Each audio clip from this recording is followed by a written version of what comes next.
আল্লাহ নবী ঘুমের থেকে জেগে হযরত আলীকে ডেকে বলেন, আলী, আল্লাহ অর্ডার করেছেন আমি মদিনায় চললাম, আমার বিছানার পরে আমার চাদর গায়ে দিয়ে শুয়ে থাকো।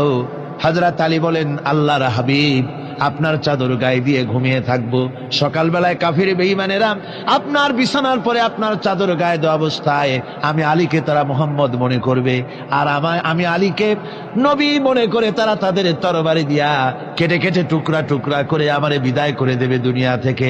এতটুকুনো পরোয়া করি না, বরং আমার দিলের মধ্যে এটাই তৃপ্তি থাকবে যে আমি আলীর জীবনের বিনিময় আল্লাহর হাবিব দুনিয়ায় বেঁচে আছেন। নবীজি ঘরের থেকে বেরোলেন, চতুর্দিকে কাফেররা দাঁড়ানো। আল্লাহ নবী হাতে এক মুষ্টি বালু হাতে নিয়ে শাহ হাতেল বজু পড়ে 3 বার দম করে বালুগুলো ছেড়ে দিলেন। বালিগুলি ঘরের চতুর্দিকে কাফেরদের চোখে চলে গেল। পরবর্তী সময় রব্বুল আলামিন ডেকে বলেন, নবীরে, বালি যখন নিক্ষেপ আপনি করেছিলেন ধুলাগুলি, আপনি তো শুধু